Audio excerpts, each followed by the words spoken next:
Mega channel, সত্য ও শান্তির পথে।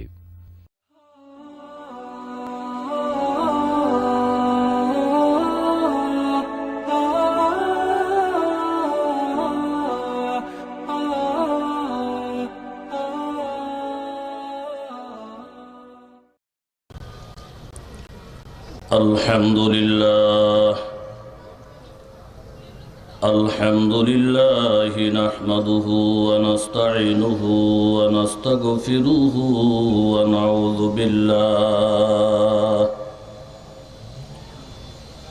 ونعوذ بالله من شرور أنفسنا ومن سيئات أعمالنا.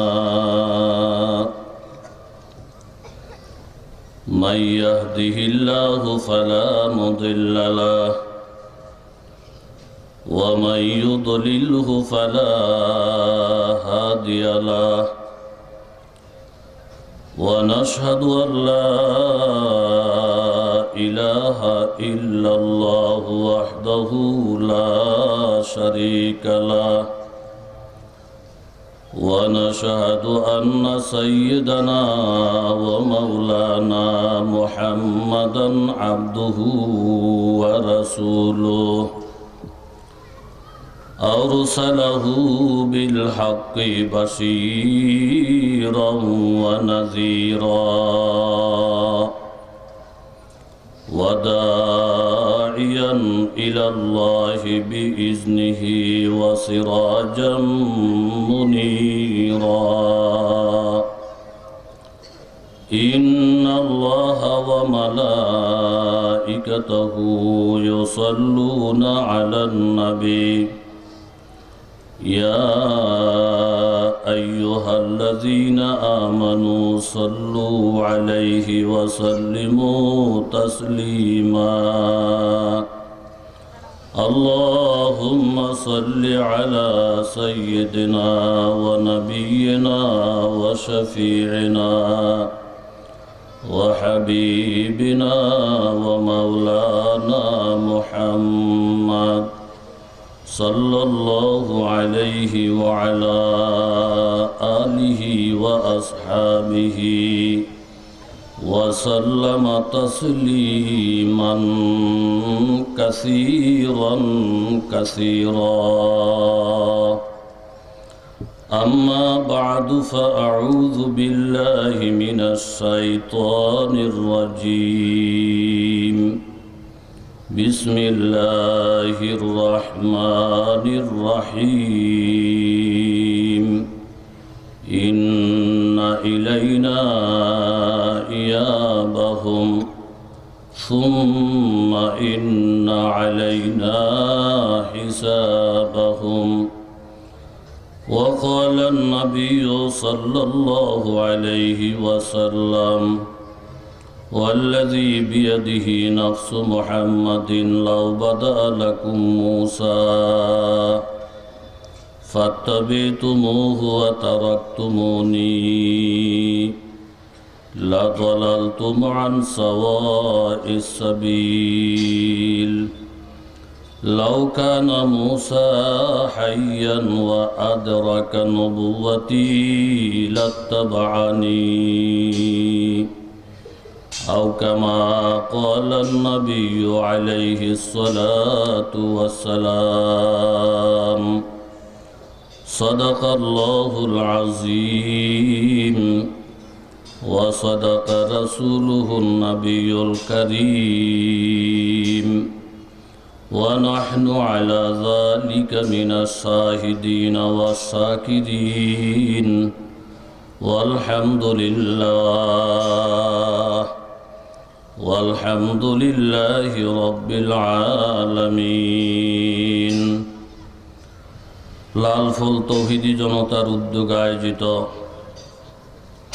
অধ্যকার তফসিরুল কোরআন মাহফিলের সকলার মুরব্বী, আন্তর্জাতিক খ্যাতি সম্পন্ন মুফতি, হাকিমুল উলামা, পীরে কামেল আল্লামা মুফতি সাইদ আহমদ সাহেব দামাত বারাকাতুহুম, প্রতিষ্ঠাতা পরিচালক ও শাইখুল হাদিস জামিয়া ইসলামিয়া সুলতানিয়া লালফুল ফেনী, আজকের মাহফিলে গুরুত্বপূর্ণ বয়ান করেছেন আন্তর্জাতিক খ্যাতি সম্পন্ন আল্লামা মুফতি রহিমুল্লাহ কাসিমি সাহেব দামাত বারাকাতুহুম। গুরুত্বপূর্ণ বয়ান করেছেন প্রখ্যাত মুফাসসির কোরআন আল্লামা মুফতি আহমদুল্লাহ সাহেব দামাত বারাকাতুহুম, নায়েবে মুহতামিম জামিয়া মাদানিয়া ফেনী। এবং গুরুত্বপূর্ণ বয়ান করেছেন আমার খুব মহব্বতের ছোট ভাই হজরতুল আল্লাম আল্লাহ হজরত মাওলানা কাসেম সাহেব মঈনে মুহতামিম লালফুল সুলতানিয়া মাদ্রাসা। উপস্থিত আছেন লালফুল সুলতানিয়া মাদ্রাসার সম্মানিত নাজমে তালিমাত। উপস্থিত আছেন অনেক আসাতেজে কেরাম, মুআজ্জজ ও মোহতারাম, দিগার হজরত ওলামায়ে কেরাম, মুরব্বিয়ানে এজম, বিভিন্ন জায়গা থেকে আগত ইসলাম প্রিয়, কোরআন প্রিয় মুসলমান ভাইয়েরা, স্কুল কলেজ মাদ্রাসার ছাত্র বন্ধুরা, বিশাল বড় বাজারের ব্যবসায়ী বাবারা, আশেপাশে বাড়িঘরে অবস্থানরতা ফরদানিশিন মা বোনেরা, আল্লাহ ফাকের দরবারে লাখো কোটি অসংখ্য অগণিত শুকরিয়া, যিনি মেহেরবানি করে আপনাকে আমাকে বিভিন্ন অঞ্চল থেকে বাছাই করে কোরআন হাদিসের মজলিসে, আল্লাহ ওলাদের মজলিসে হাজির হওয়ার তৌফিক দান করেছেন। দিল থেকে অন্তর থেকে কালিমাতুর শুকুর আদায় করি আলহামদুলিল্লাহ। মুখতাসর কিছু আলোচনা করার মানুষে পবিত্র কালামুল্লাহ শরীফ থেকে আয়াতে কারিমা তেলাওয়াত করেছি।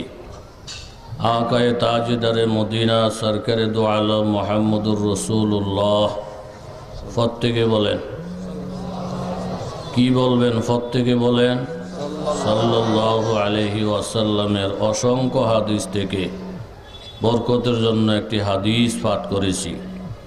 বলার মতো যোগ্যতা নেই, ইস্তেদাদ নেই। আল্লাহ তাআলা দ্বীনের নিসবতে কিছু কথা আমার অন্তরে হালকা করেন, আলোচনার ব্যবস্থা করেন।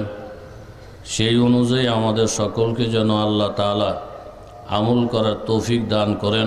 প্রত্যেকে দিল থেকে বলি আমিন।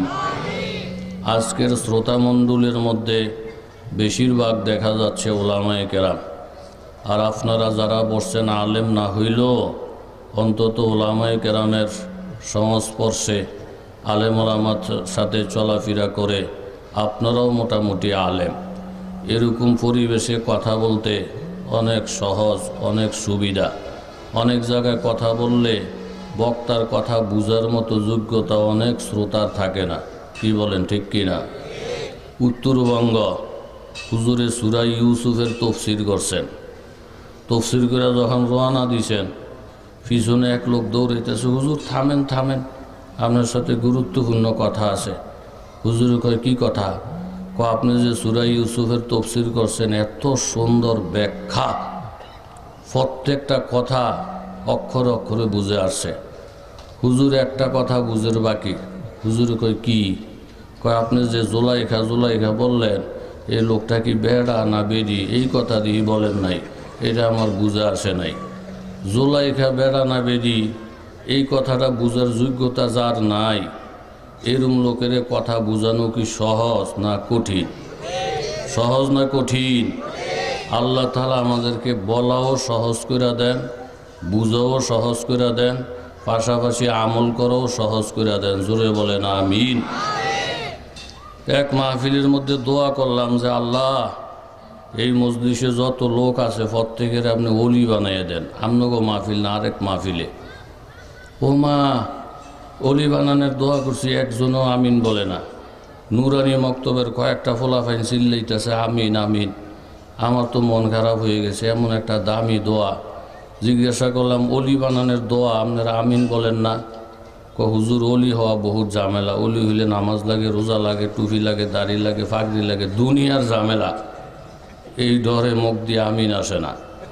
এখন অলি বললে যখন আমিন আসে না, তখন দোয়াটা ঘুরাইয়ে দিলাম যে দেখি এদের কী অবস্থা। ঘুরাইয়ে একটা দোয়া করলাম যে আল্লাহ, যত লোক এই মজলিসে বসা, প্রত্যেকের মতিঝিলের মতন জায়গায় 10 তলা 10 তলা একটা বাড়ির মালিক বানাইয়া দেন। মাগো মা, দোয়াটা অর্ধেকও শেষ দিতারি নাই। আমিন আমিন আমিন, একটি পেশাব করতে বইছে, পেশাব থুয়ে আমিন আমিন শুরু করে দিছে। ওলির দাম বুঝে নাই, 10 তলা বাড়ির দাম বুঝে। কথা জোরে কন, ঠিক নি? পাবন্দিয়ে তকদীর হে পাবন্দিয়ে আহকাম, पाबंदिए तकदीर ही पाबंदिए ahkam, ये मसाला मुश्किल नहीं आए मर्द खैरदमान। एक कान में सुबार बदल जाती है तकदीर, हाय उसका मुकल्लद अभी ना खुशा भी खुरसान।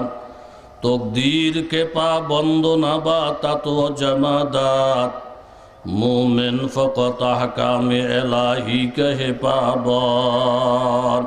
ও এলাকার যুবক বাবারা, ব্যবসা বাণিজ্য করেন এমন বন্ধুরা, কৃষিকর্ম করেন এমন বাবারা, প্রত্যেকের অনুরোধ করে বলছি বাবা, হেদায়েত আমার হাতে নাই, হেদায়েত কোন আল্লাহওয়ালার হাতে নাই, হেদায়েত কোন নবী রসুলের হাতে নাই, হেদায়েত একমাত্র আল্লাহ পাকের হাতে।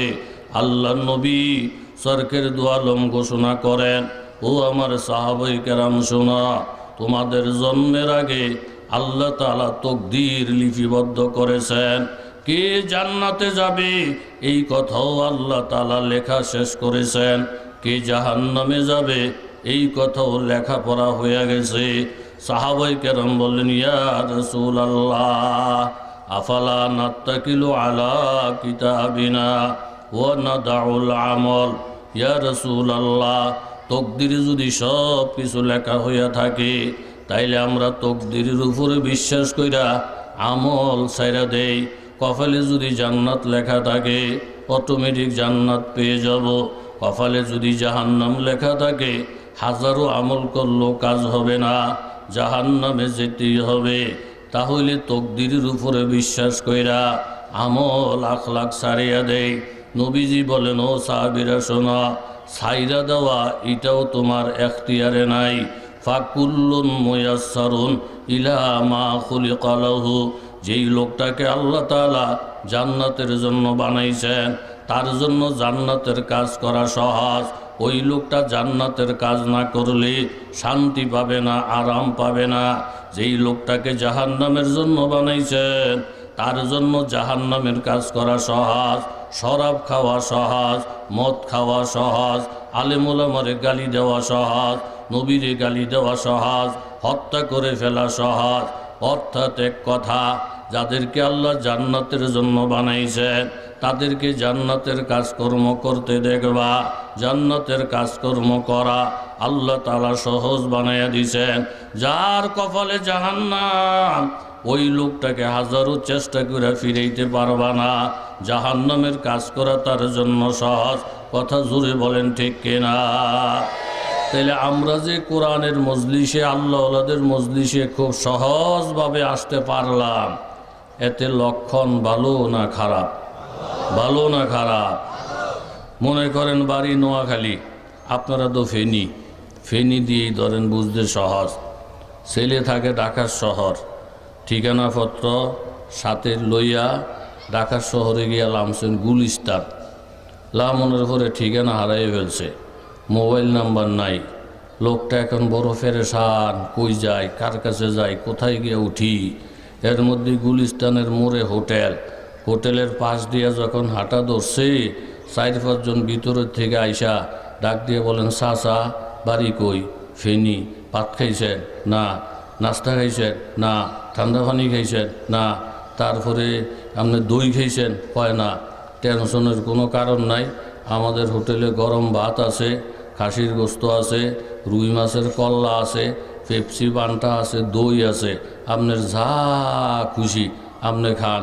আপনাদের মতন মানুষের খাওয়ানোর লিগা আমরা হোটেল খুইলা কাস্টমার তালাশ করি। বেড়ায় বিসমিল্লা করে ঢুকছে হোটেলে, ম্যানেজারে দেখছিনি, কথা বলেন দেখছিনি, ম্যানেজারের সামনে দিয়েই ভিতরে ঢুকছে, টাকাও নাই, পয়সাও নাই, কিচ্ছু নেই। ঢুইখা যখন 3 নম্বরের সিটটার মধ্যে বৈশা খাওয়া আরম্ভ করছে, খাওয়াও কি এমন খাওয়া, 10 পিস মুরগি, যত আইটেম আছে সব আইটেম খাইয়া আরও মুরগি খাওয়ার লিগে ইশারা করে। মেসিয়ার কয় ইন্না লিল্লাহ, এটা তো খাউন্না খাউন্নার জাতো না। ওই যে মফিদুল তলিবেন কিতাবের মধ্যে মাদ্রাসার ছাত্ররা পড়ে, এক মুসাফির এলাকায় থাকার জন্য খুব চেষ্টা, শেষ পর্যন্ত চৌধুরী সাহেবের বাড়িতে গেছে। চৌধুরী সাহেব জিজ্ঞাসা করলেন খাওয়ান টাউন লাগবো? না না, ফ্যাটে তেমন খাওয়ান নাই, খিদা নাই। বিবি সাহেবরে বললেন মেহমান খাইব না, ফ্যাটে খিদা নাই। বিবি কয় খাক না খাক, রাত্রের মেহমান না খাইয়া থাকা সুন্নতের খেলাপ, রুটি আছে আপনি 10টা রুটি নিয়ে দেন। চৌধুরী সাহেব কয় মাথা খারাপ, একটা রুটি খাইব নাকি? হ্যাঁ। কয় না খায় না খাক, আপনি নিয়ে হাজির করেন। এই বেড়ার সামনে 10টা রুটি থুইয়া চৌধুরী সাহেবের ডাইল আনতে ঘরে আসছে। ডাইল নিয়ে দৌড়ে গিয়ে দেখে রুটি নাই। তাড়াতাড়ি করে ডাইল থুইয়া আবার রুটি নিয়ে গেছে। ফা জালা আশারা মাররাতিন, 10 বার ঘরে গেছেন। 10টা করে রুটি আনলে কয়টা রুটি আনছে? কথা কন না কা? 100টা রুটি আনছে ঠিক, কিন্তু ডাইল আনলে রুটি নাই, রুটি আনলে ডাইল। বিবি সাহেব জিজ্ঞাসা করে কয়শজন মানুষে খায়? কয় হুদা একজন। কখনো ফ্যাট ভরে নাই? কয় লক্ষণ খারাপ, ফ্যাট মনে ভরে নাই। চুপ করে বইটা। আধা ঘন্টা পর্যন্ত রেস্ট নিয়া তারপরে গেছে কাছারি ঘরে গিয়া কয় ভাই সাহেব আপনার ফ্যাট মনে হয় বড়াইতেছি না, আল্লাহরে ছাড়া আপনার ফ্যাট বড়ানোর ক্ষমতা আমগো নাই। আচ্ছা আপনার বাড়ি কই? কই বাড়ি অমুক জায়গায়। যাইবেন কই? হুমুক জায়গায়। কিল লিগে যাইবেন? কব দোস্ত আমার বিরাট একটা অসুখ, দুনিয়ার ওষুধপত্র খাইলাম, একেবারে কোনো সাইড পয়সার উপকার হয় না। চৌধুরী সাহেব জিগে কী রোগ? কয় আমার মুখের মধ্যে খাওয়ানোর রুচি একেবারে নাই। ওই কত খাওয়ান যে আগে খাইছি, এখন খাওয়ান দেখলে বমি বমি ভাব হয়। চৌধুরী সাহেব কয় মাশাআল্লাহ, রুচি নাই, এরপরে পানি ইতলাম হয়ে লাইছেন। ডাক্তারের কাছে গিয়া খাইয়া যদি রুচিটা ফিরে আপনার পায়ে ধরছি, এই পথে আর আইসেন না। আপনার মতন মুসাফিরের গুল্লি মারি, কথা জোরে কন ঠিক নেই। আপনার দোয়ার আমার দরকার নাই। হোমনা এলাকায় গেছি মাহফিলে, কুমিল্লা। মাহফিল শেষ করে রওনা দিছি, ফিসিরে দেখি আপনার ইমাম সাহেব দৌড়াইতেছে। হুজুর একটু দাঁড়ান, আপনার সাথে একটু চুপে চুপে কথা আছে। আমি গাড়ি থামাইলাম, হুজুরে আসলো, গ্লাস খুলে দিলাম। কয়েকটু মাথাটা বাহির করেন, করলাম বাহির। হুজুর হাজি সাহেব যেন না শোনে। আমি কেউ না শুনতো না, বলেন। হুজুর হাজি সাহেবের বুঝাইন দুনিয়ার টাকা 4-5টা বাড়ি ঢাকার শহরে, আমার বেতনটা যেন বাড়াইয়া দেয়। আমি কেউ ইনশাল্লাহ আমি আপনার উপকার করবো। গাড়ি সাইডা দিয়া 10-15 মিনিট পরে বললাম হাজি সাহেব আপনাকে ইমাম সাহেব দেখতে শুনতে ভালো, সুরা খেরা তো ভালো, মাশাআল্লাহ খুব আমলি মানুষ। বেতন টেতন কী দেন জানি না, আপনার তরফ থেকে বাড়াইয়ে দিন, পাবলিকের উপরে সাফাসাফি করেন না। হুজুর বেতন কম দিই না তো, এই বেতনের কথা নি কইছে, হেলে বাদ দিয়ে দেবো। আমি কারে না ইমাম বাদ দিয়েন না, বেতন কি দেন? হুজুর 4,000 টাকা দিই। তোর মিয়া 4,000 টাকা বেতন একটা লোক চলে নাকি? হুজুর বেতন যদিও 4,000, এমনি এমনি মিলাইয়া আমাকে হুজুরে 15-20 হাজার টাকা পায়। আমি কো বেতন 4,000, 15-20 হাজার পাই কেমনে? কয় আপনি তো রাত্রে আসেন, রাত্রে যান, বাড়িঘর তো দেখেন না, বিশাল বড় এলাকা, শহর অঞ্চল। আমাদের এলাকার নিয়ম হইল কোনো লোক মারা গেলে প্রত্যেক ঘরের থেকে চাইল উঠাইয়া চাইলের বস্তা জানাজার খাটের সামনে থুয়ে দেই। যেই হুজুরে জানাজা ফরায় সেই হুজুরে চাইলের বস্তা লইয়া যায়। আমগো এটা কেন্দ্রীয় মসজিদ তো, বেশিরভাগ জানাজা হুজুরেই ফরায়। আর আমগো যেই দেশ, আমনগো দোয়ায় মাসে 4-5টা জানাজা লাগেই থাকে। 2 মন করে চাইল হইলে 5টা জানাজায় কয় মন চাইল? কথা কন না কা? এই 10 মন চাইল নামাজের কাফারা, রোজার কাফারা আমরা খাই, এগুলো হুজুরেই দেই। আমি কইলাম ইন্না লিল্লাহ, বেতন বাড়াইতেন না আর এইভাবে জানাজার চাইল দিবেন? কহা। আমি কো হাজি সাহেব যেই কাম করতেছেন আলেমের সাথে, লক্ষণ তো বালা না। আগামী মাহফিলের আগ পর্যন্ত আপনি জানি বাঁচেন কি না, তবে মইরা যাওয়ার সম্ভাবনা খুব বেশি দেখা যায়। হুজুর কেমনে? আমি কো প্রত্যেক মাসে যে 4টা-5টা জানাজা পড়াই, এটার তো গ্যারান্টি নাই। এই মাসে আল্লাহর কি মর্জি, মাসের 28 তারিখ পার হইয়া যায়, একটা মানুষও মরে না। এই বেড়ায় তো তাহাজ্জুদ ফিরে দোয়া করবো, আল্লাহ হুজুর যদি আর সুপারিশ করাইছি, এরপরও বেতন বাড়ায় না। 2 দিন পরে মাত্র 4,000 টাকা ধরাই দিব। এই 4,000 আমার কিচ্ছু হইতো না। গত মাসেও 5টা জানাজা করছি, প্রায় 15,000 টাকা অ্যাডভান্স পাইছি। আল্লাহ আপনার ফাউরির ধরছি, আমারও যদি বাঁচাইতে চান, এই 2 দিন মাত্র বাকি, 4-5 জন মানুষের মরণের ভাব করে দেন। ইডি না মরলে আমার ইনকাম বাড়তো না। কথা জোরে কন ঠিক নি? আমি যেই কাজ শুরু করছেন এই কাজের দ্বারা মানুষ বাসনের দোয়া পাইতেন না। হুজুরে সবসময় মরণের দোয়া করব। হুজুর ইন্না লিল্লাহ ইন্না লিল্লাহ, মরণের দোয়া প্রত্যেকেই ডরায়। জোরে বলেন ঠিক নেই? তাহলে বাসনের দোয়া পাবো কীভাবে?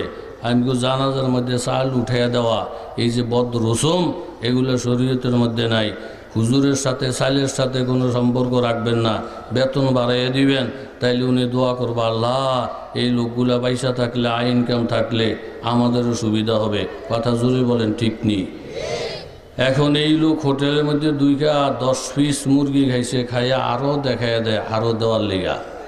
মেসিয়ারে কয় ইন্না লিল্লাহ, হ্যাঁ যা খাইছে ইডির বিলুই জানিয়ে দিতে পারেনি, আরও যে বেজাল বাড়াইতেছে, কোন বিপদটা জানি তাই না আনে। কথা জোরে বলেন ঠিক নি? একটা দৌড় দিয়া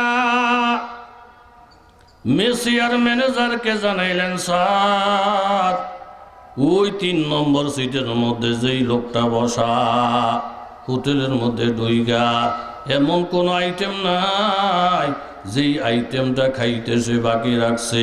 সব আইটেমের খানা খাইয়া 10 পিস মুরগি খাইয়া আরো খাওয়ানোর জন্য হাত বাড়াইয়া দেয়। এখন আপনি যদি পারমিশন দেন তাইলে দিব, আর না হয় এখান থেকে খাওয়ান বন্ধ কইরা কান্ডার দইরা উঠাইয়া দিব।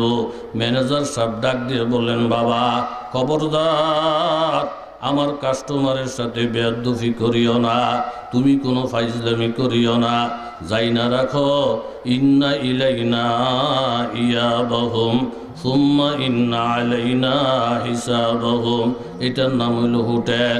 যেই দরজাটা দিয়ে ভিতরে ঢুকছে, আমার নাম ম্যানেজার, আমি কিন্তু পরিষ্কার দেখছি, আমার নাম রহমান। দেখাও না দেখার ভান কইরা ফকেট চেক করি নাই। টাকা থাকলে খানা আছে, টাকা না থাকলে খানা নাই। আল্লাহ তাআলা বন্দাকে আম কইরা দিছেন। এইভাবে নামাজ পড়লেও খানা আছে, নামাজ না পড়লেও খানা আছে, তাহাজ্জুদ পড়লেও খাবার আছে, তাহাজ্জুদের বিরোধিতা করলেও খাবার আছে, আলেমুল আমার জোতা সোজা করলেও ইজ্জত আছে, আলেমুল আমারে গালি দিলে এইখানেও তোমার খানা আছে। আমি ঢুকার সময় প্রথম দেখছিলাম, তবে আমার নাম হইল রহমান। আমি দেখেও বন্দারে বেজ্জতি করি নাই। যা খাইতে চায় খাবার দিয়ে দাও, খাবারটা যখন শেষ হইয়া যাবে, যেই দরজা দিয়ে ঢুকছে এই দরজা দিয়েই বাহির হবে। আগে আমার নাম ছিল রহমান, পরে আমার নাম হবে কাহার। হিসাব না দিয়া একটা কদম বাহির হইতে দেওয়া হবে না। জোরে বলেন ঠিক কিনা? ও ফাসেক ফুজ্জার বাবারা, ভালো ভালো খাবার দেইখা এই কথা মনে কইরো না বাবা। আল্লাহ তাআলা আমাকে বড় পছন্দ করে। নামাজ রোজা যদিও পড়ি না, জিকির আজকার যদিও করি না, ঈমান যদিও গ্রহণ করি না, কিন্তু খাবারের নমুনায় বোঝা যায়, গাড়ি ঘোড়ার নমুনায় বোঝা যায় আল্লাহ তাআলা আমাকে অনেক ভালোবাসে। ভালোই যদি না বাসতো তাইলে এত সুন্দর খাবারের ব্যবস্থা করতো না। মেসিয়ার যেমন ম্যানেজারকে বলছে, ম্যানেজার যেই পরিমাণ খাইছে এটার বিলই তো দিতে পারবে না, আরো যে খাইতে চায় কোন বিপদটা জানি তাই না আনে। বাবা আমাদের মুরব্বী আনে কেরাম, আল্লাহ বলারা, যোগাযোগ যাদের আল্লাহর সাথে, একটা গাবি আল্লাহ তাআলার কাছে ডাক দিয়ে দিয়ে বলে, আল্লাহ এই বাড়ির মধ্যে 12টা বছর এই মালিকের ডিউটি করে যাইতেছি, 12টা বাছুরের মা হইতে গিয়া একবার মরণের পথের থেকে ফিরে আসছি। 12 বছর পর্যন্ত খেদমত করালাম। যেই বাছুরকে কেন্দ্র কইরা তুমি আমার স্তনের মধ্যে দুধ দান করেছো মাওলা, আমার বাছুর আমার দুধ কলিজা ঠান্ডা কইরা খাইতে পারে নাই। আমার বাছুরটাকে আলাদা সারা রাত্রি বাইন্দা সকালবেলা যখন সাইরা দেয়, লেজটা উপরের দিকে উঠাইয়া দৌড় দিয়ে আমার দুধ খাইতে আসে। কিন্তু নিষ্ঠুর বেনমাজি কপাল ভরা টান দিয়ে আমার বাছুরটাকে আলাদা বাইন্দা আমার স্তনের সমস্ত দুধগুলা নিয়া পেট বইরা বইরা খায়, বিক্রি করে বাজার সদাই করে। হে আল্লাহ, 12 বছর পর্যন্ত দুধ খাওয়াইলাম তোমার বন্দাকে। আমলের যেই নমুনা, যেই পর্যন্ত খাইছে এটার বিলই তো দিতে পারবে না। আগামীকাল যখন দুধ দহন করতে আসবে কপালের মধ্যে এমন জোরে একটা লাথি মারব, জীবনের দুধ খাওয়ানোর নাম ভুলাইয়া দিব। আমার নাম গরু। গরু যদি মানুষ মাইরা ফেলে থানার মধ্যে মামলা হবে না, মাতবরেরা বিচার আচার করবে না, যেহেতু আমি গরু। আল্লাহ তাআলা ডাক দিয়ে বলেন, ও গরু, আমার বন্দার সাথে এইভাবে বেয়াদবি আচরণ করিও না। কারণ এই বন্দা দুনিয়ার মধ্যে যখন আসছে, লাকাদ জিতুমুনা কামা খালাকনাকুম আউওয়ালা মাররা বাল জাআমতুম আল্লান নাজআলা লাকুম মাওঈদা। প্রত্যেকটা মাখলুক বাবা আল্লাহর কাছে দরখাস্ত করে, আল্লাহ গো, এই ফাফিরে যত নেয়ামত দিছ আমি মাটির উপরে দিয়া গর্ব কইরা চলছে, যেই পরিমাণ সুযোগ দিছি আর সুযোগ দেওয়া যায় না। আল্লাহ তুমি যদি হুকুম করা এখনই বেনমাজের গ্রাস করি, এখনই নাস্তিকের গ্রাস করি। এইভাবে প্রত্যেকটা গাছ আল্লাহর কাছে বলে, আল্লাহ গো, এই বাড়ির মধ্যে আজকে 50 বছর দাঁড়ায় আছি, কত ফল ফ্রুট খাওয়াইলাম, কোনোদিন তোমার দরবারে যাইতে দেখি নাই, কোনোদিন কোরআন তেলাওয়াত করতে দেখি নাই। আল্লাহ তুমি যদি পারমিশন দাও এখন থেকে ফল বন্ধ করে দিব। আল্লাহ তাআলার একই জবাব, ও 18,000 মখলুকাত, আমার বন্দার সাথে বেয়াদবি করো না। যেই রাস্তা দিয়ে বন্দা ঢুকছে ওই রাস্তা দিয়েই বাহির হবে। ঢুকার সময় আমার নাম রহমান, বাহির হওয়ার সময় আমার নাম কাহার। হিসাবপত্র না দিয়া একটা কদম বাহির হওয়ার সুযোগ দিবে না। জোরে বলেন ঠিক কিনা? খাওয়ার ফাংশনটা যখন শেষ হয়ে যাবে, আকায়েদের কিতাবের মধ্যে আছে ওয়াকুল্লুন ইউস্তাফা, প্রত্যেকটা মানুষে আদায় করবে তার নির্ধারিত করা রিজিক। একটা রিজিক বাকি থাকতে কার মৃত্যু হবে না, এবং পরিমাণের থেকে বেশি একটা রিজিক কেউ খাইতে পারবে না। খাওয়ার ফাংশনটা যখন শেষ হয়ে যায়, মেসিয়া ডাক দিয়ে বলেন, চাচা আপনার খাওয়া যখন শেষ, এখন তাড়াতাড়ি করে সিট ছেড়ে দেন, আপনার সিটে আরেকজন এসে বসবে। তোমার আমার হায়াত আর রিজিক যখন শেষ হয়ে যাবে, তোমার চেয়ারের মধ্যে এসে আরেকজন বসবে, তোমার ক্ষমতার মধ্যে আরেকজন আসবে। তাড়াতাড়ি করে উঠা যান, সিটটা ছাইরা দিয়া যেই দরজাটা দিয়া ঢুকছিল ওই দরজার সামনে আইসা ম্যানেজারের সামনে যখন আসছে, ম্যানেজার কলিং বেলটা টিপ দিলে কিরিং কিরিং যখন আওয়াজ হয়ে যায়, সাথে সাথে মেসিয়ার আইসা বিলের কাগজটা ওই আল্লাহর বন্দার হাতে ধরাইয়া দেয়। জুড়ে বলেন ঠিক কিনা?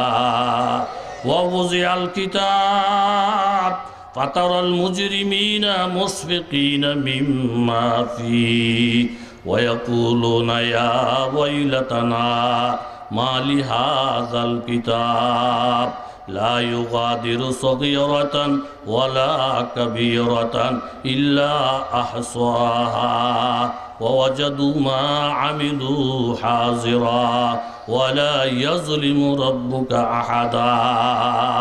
আনন্দে আনন্দে খাইছে বাবা, হিসাবের খেয়াল করে নাই।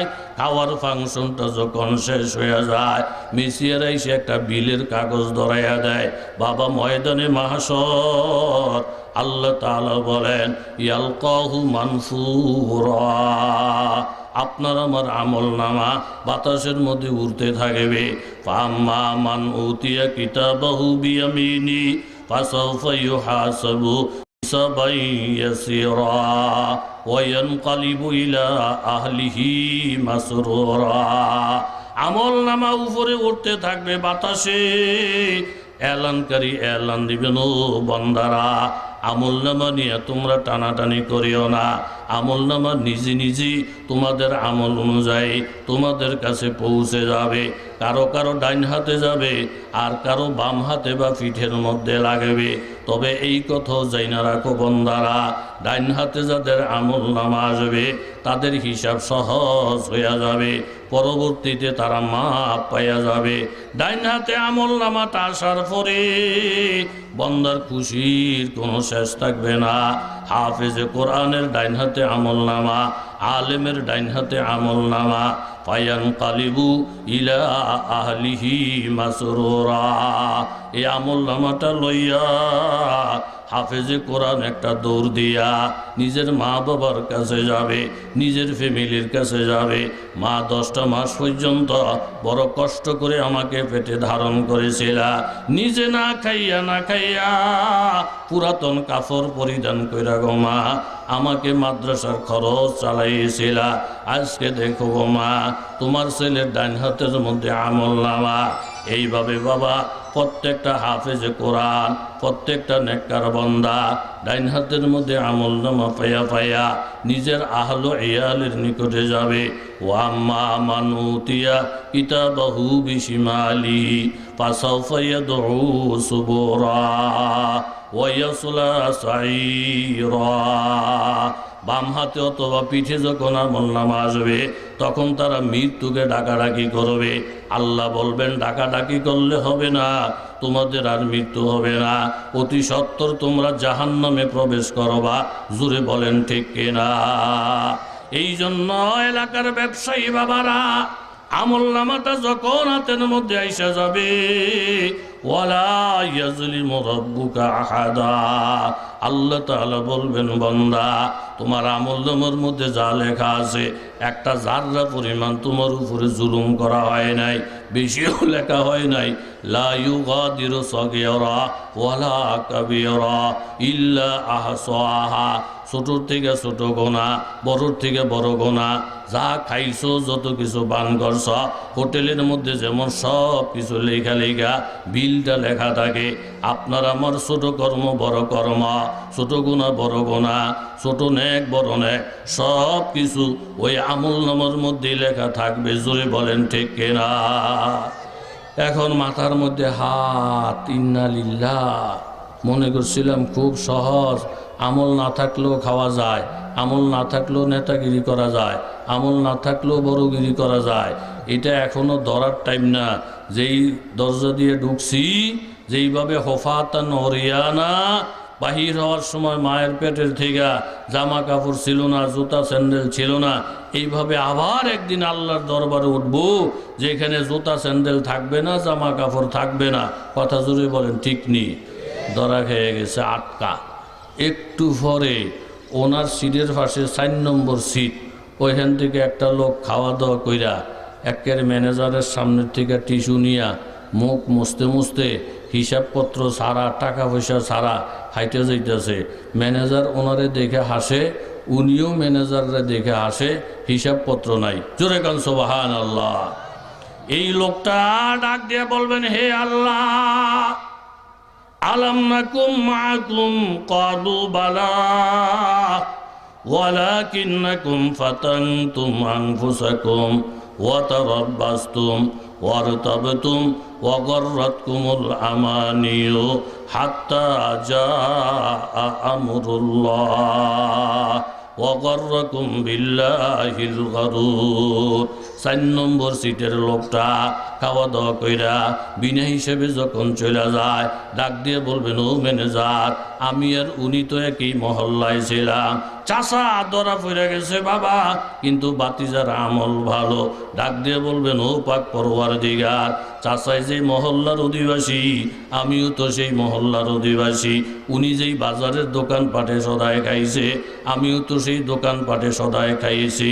উনি যেই রাস্তাঘাট দিয়ে চলছে, আমিও তো সেই রাস্তাঘাট দিয়েই চললাম।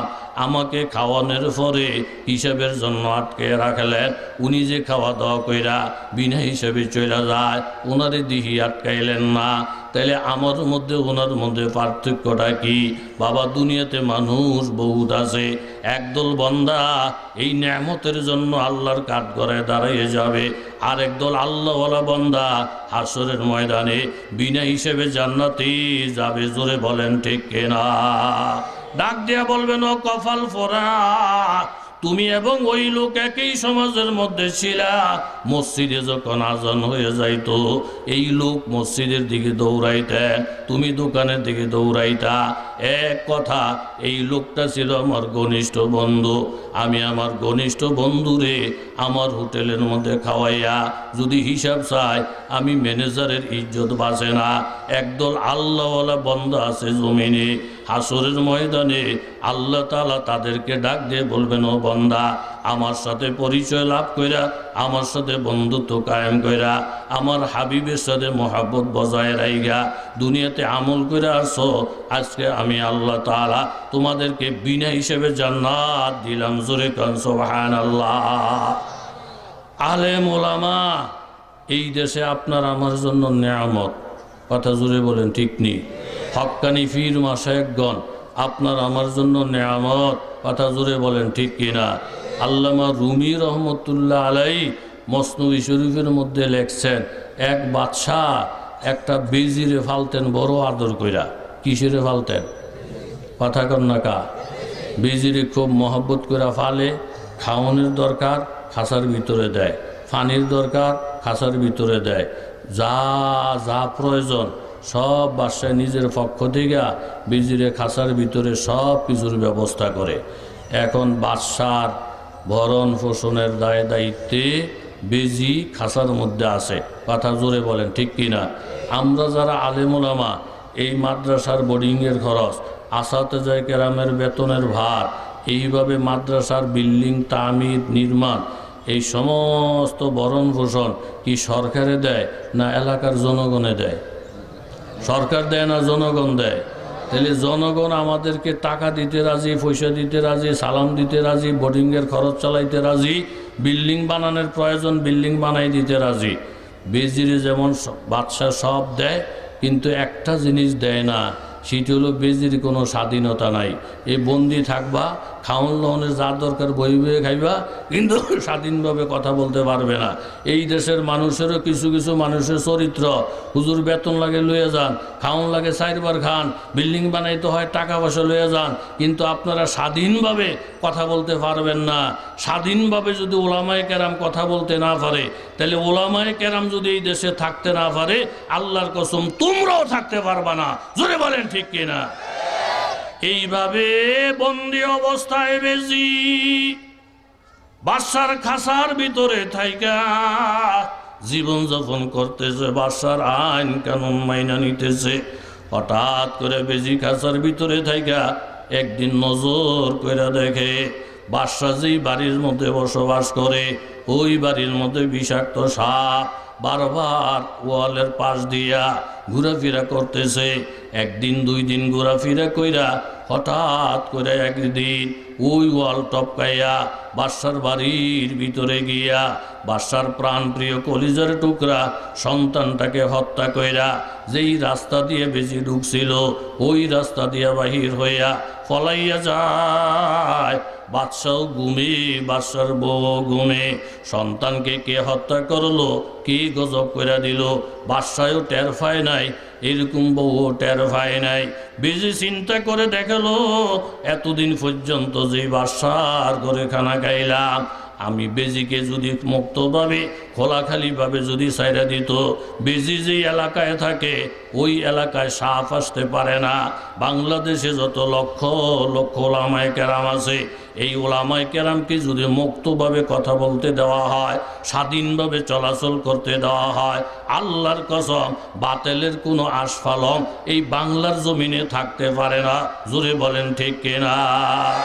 কিন্তু বেজিরে বন্দি করে রাখার কারণে এই সাপের ঘন ঘন আসা যাওয়া, এতদিন পর্যন্ত বেজি সবর করে রয়েছে। কিন্তু বেজি যখন দেখলেন, বাবা আমি যার বাড়ির খানা খাই, যার এহসানে আমি লালিত পালিত, ওনার ছেলেটাকেই যখন সাপে ধ্বংস করে দিয়েছে, আর বসে থাকা যায় না। খাসাটারে ভাঙ্গা বেজি এমন একটা জঙ্গলের দিকে দৌড়তে আরম্ভ করেছেন, যেই জঙ্গলের মধ্যে বাবা এমন একটা ফাতা পাওয়া যায়, যেই ফাতাটা সাপের কাটা রুগীর যদি লাগাইয়া দেয় বিষাক্ত ক্রিয়াটা নষ্ট হইয়া ওই রুগীটা ভালো হইয়া যায়। এই মরা ছেলেটাকে বাঁচানোর জন্য খাঁচাটা ভাইয়া বেজি দৌড়তে আরম্ভ করেছেন। বেজির নিয়ত হইল মরা জাতিকে জিন্দা করা, বেঈমান জাতিকে ইমানওয়ালা বানানো, দেশ বিরোধী জাতিকে দেশপ্রিয় বানানো।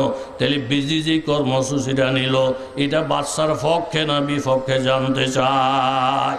লাল ফুলের আল্লাহর ওলি এবং হক্কানি আলেম ওলামায়ে কেরাম নিজ নিজ খানকা থেকে বাহির হইয়া রাজপথে যখন আন্দোলন করে, জায়গায় জায়গায় যখন মিটিং মিছিল করে, তারা একটানা মাদ্রাসায় বসে থাকে না।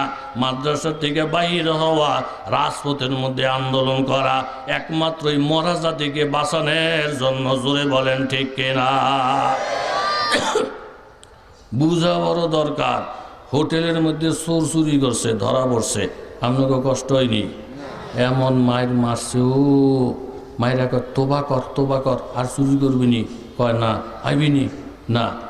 ম্যানেজারকে সাইডে দে, দিছে সাইডা। 5 দিন না যেটা আইয়া আবার চুরি করে আবার ধরা। ম্যানেজারকে এইবার তারে ঠাট মেরালাম, ও তার ব্যাপারে যে সুপারিশ করবো হের সামরা উঠে ফেলবো। ম্যানেজার খুব রাগ, 2-3টা বাড়ি দিয়ে যখন জিগেলেন, এ বেহায়ার ঘরের বেহায়া, 1 সপ্তাহ আগে মাইর খেয়ে গেলি, সপ্তাহ না যেতে আবার চুরি করতে আইলি, তোর কি আক্কল পছন্দ কিচ্ছু নাই? তুই বুঝোস না চুরির পরিণাম যে কত খারাপ? সোরা ডাক দিয়ে স্যার আমার আহনের নিয়ত আছিল না, আইসুত কা মাইটের খেয়ে যখন যাওন ধরছি, আপনাকে হোটেলের গেটের দিকে নজর করে দেখি এইখানে লেখা আছে ধন্যবাদ, আবার আসবেন। তা আমার তো আহনের নিয়ত ছিল না, এই লেখায় আমার এটাই না আছে। লেখার জায়গাত লেখা রয়ে গেছে, আসলে লেখার মর্ম এই সুরে বুঝে নাই। কথা জোরে বলেন ঠিক কিনা? আলেম ওলামার মনের যে ব্যথা, এই ব্যথা ইহুদি নাসারার গোষ্ঠীরা বুঝে নাই। কথা জোরে বলেন ঠিক কিনা? খাসা ভাঙ্গা বেজি যে কর্মসূচি নিয়ে দৌড়াইতেছে, এই দৌড়ানে কি বাঁচানোর জন্য না মারার জন্য? বাদশাহ এবং রানীর যখন ঘুম ভেঙে যায়, ঘুম ভাঙ্গার পরে দেখে ছেলে মরা, তখন তাদের দিলের ভিতরে সন্দেহ, দেশটা খারাপ হইল কোন কারণে, ছেলেটা খারাপ হয়ে গেল কোন কারণে, বোমাবাজি হইতেছে কোন কারণে, জায়গায় জায়গায় সন্ত্রাসী চলতেছে কোন কারণে, চুরি এবং ডাকাতি বেড়ে গেছে কোন কারণে। এখন এই ছেলেটা মরার পিছনে কারণটা কি? তাড়াতাড়ি করে ওয়ালটা টপকাইয়া দরজাটা খুইলা যখন খাসার কাছে আসছে, বাবা আইসা দেখে খাসা আছে বেজি নাই, খানকা আছে হুজুরে নাই, মাদ্রাসা আছে ছাত্ররা নাই, মসজিদ আছে ইমাম সাহেব নাই। জিজ্ঞাসা করছে হুজুরে কোথায়? হুজুরে সাফলা চত্বর। জিজ্ঞাসা করছে ছাত্ররা কোথায়? ছাত্ররা সাফলা চত্বর। জিজ্ঞাসা করছে ইমাম সাহেব কোথায়? ইমাম সাহেব মিজান ময়দানের টাউনের মাহফিলি। একজন তো খুঁজা পায় নাই। খাসা আছে বেজি নাই, খানকা আছে হিসাব নাই, মাদ্রাসা আছে ছাত্র নাই। খোঁজখবর লইয়া দেয় সব আন্দোলনে নেমে গেছে। এখন পাবলিকের মাথা নষ্ট। যারা আমাদের টাকায় খায়, যারা আমাদের পয়সায় বিল্ডিং বানায়, এরা আমাদেরকে নষ্ট কইরা আন্দোলনের মধ্যে নেমে গেছে। এই হুজুর করে সোজা করার দরকার। এখন বাড়িওয়ালা সিদ্ধান্ত, ওরে বেজি আমার ঘরের মধ্যে খাইয়া, আমার বাড়িতে জাগির থাইগা, আমার ছেলেটারে মাইরা এখন তুই ফলাইয়া গেলি। 10 বছর পরেও যদি তোরে লাগ পায়, আলাবে আসলে তোর প্রতিশোধ নেমো।